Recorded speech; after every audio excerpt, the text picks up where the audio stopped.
রুদ্রকে ঘাড় ধাক্কা দিয়ে রায়চৌধুরীর বাড়ি থেকে বার করে দিল লাবু ও হৈমন্তী। হ্যাঁ বন্ধুরা, ফুলকি সিরিয়ালে আজকের পর্বে তোমরা এরকমটাই দেখতে পাবে। পুরো গল্পটা জানতে হলে প্লিজ লাইক দিয়ে সঙ্গে থেকো। রুদ্রকে যখন বরণ করার কথা উঠে তখন রুদ্র নিজেই বলে যে ফুলকি আমাকে বরণ করবে, কারণ এই বাড়ি থেকে আমাকে তাড়িয়েছিল ফুলকি, তাই ফুলকি বরণ করবে। তখন লাবু বলে যে না, ফুলকি কেন করবে, ঈশিতাই করুক, ঈশিতা তো সারাক্ষণ তোমার পাশে পাশে থাকে আর ঈশিতা বরণ করলেই ভালো দেখাবে।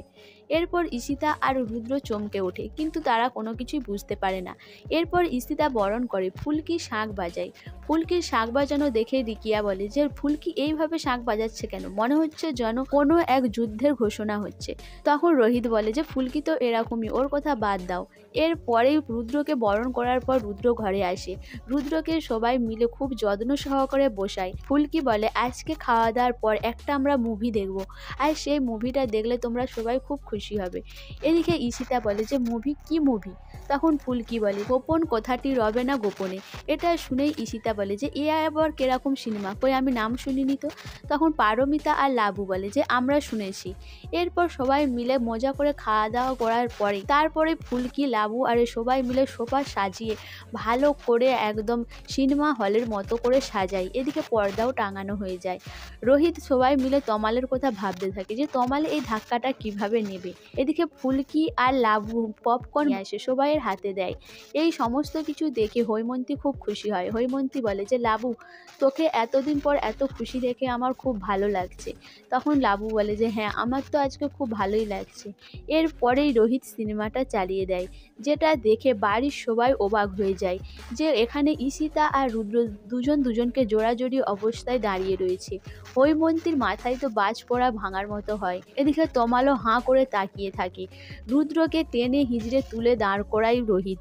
রোহিত বলে বল এই ভিডিওটার মানে কি? তখন রুদ্র বলে আমি বুঝেছিলাম, তোরা যখনই আমাকে নিমন্ত্রণ করেছিলি আমি জানতাম যে তোরা কিছু না কিছু কারণে আমার বদনাম করবি। আর এইভাবে তা বলে তোরা তোদের বাড়ির বইয়ের কথা ভাবলি না? এই সব ফুলকির চাল। ফুলকি আমার নামে দুর্নাম করার জন্য এইসব করেছে না? ফুলকির কথা তোরা কি করে বিশ্বাস করতে পারছিস? ফুলকি একটুখানি মেয়ে, আমাকে প্রথম থেকে কণ্ঠাসা করে এসেছে। আগে কি রায়চৌধুরী বাড়িতে এরকম ছিল? এই সব নানা রকমের কথা বলে রুদ্র নিজেকে নির্দোষ প্রমাণ করার চেষ্টা করে।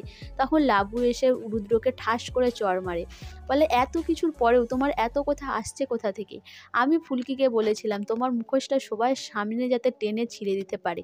আর আমি সেই লাবণ্য সান্যার আগের মতোই নেই। আমার তো তোমার প্রতি একটা খটকা ছিলই।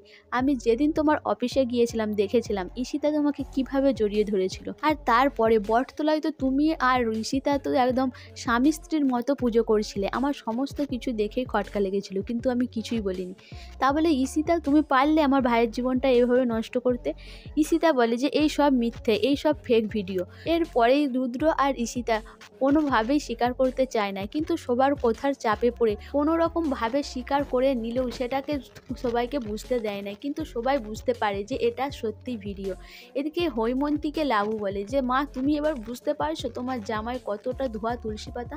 তমাল বলে যে এগুলো কোনো ফেক ভিডিও নয়, এটা সত্যি। আমি জানতাম ঈশিতার কারো প্রতি দুর্বলতা আছেই, না হলে ও আমাকে সবসময় এইভাবে এড়িয়ে চলবে কেন?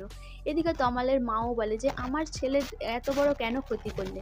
এই সব বলার পরে তমাল বলে যে ঈশিতাকে এই বাড়ি থেকে বার করে দাও, না হলে কিন্তু আমি সব ভাঙচুর করে ফেলবো। এদিকে রোহিত বলে রুদ্র বেরো আগে আমাদের বাড়ি থেকে। তখনই হৈমন্তী বলে যে রুদ্র, আমাকে এইভাবে তুমি ঠকাতে পারলে? রুদ্র বলে যে কে কাকে ঠকিয়েছে? আমি ঠকিয়েছি, তোমরা আমাকে ঠকাওনি। এই সব বলার পরেই হৈমন্তী বলে আমি ভাবতে পারিনি তুমি এরকমটা করতে পারো। এরপর রিকি ওখান থেকে তার দাদাকে টেনে নিয়ে বেরিয়ে যায়। এদিকে ঈশিতা ওখানেই দাঁড়িয়ে থাকে। তো বন্ধুরা, রুদ্রকে যে এইভাবে রায়চৌধুরী বাড়ির সবাই মিলে এত বড় একটা অপমান করলো, এটা কি এত সহজে মেনে নেবে রুদ্র? আর ঈশিতা তো রোহিত আর ফুলকিকে পুড়িয়ে মারারই সিদ্ধান্ত নিয়ে নিয়েছে। তো রোহিত আর ফুলকির সাথে আর কি কি হতে চলেছে, তো তোমাদের কি মনে হয় অবশ্যই আমাকে কমেন্ট করে জানাবে। আর আমার ভিডিওটা ভালো লাগলে প্লিজ সাবস্ক্রাইব করে দিও, আর ফেসবুক থেকে দেখলে অবশ্যই ফলো করে দিও, আর তার সাথে সাথে একটা লাইক করো আর শেয়ার করে দিও।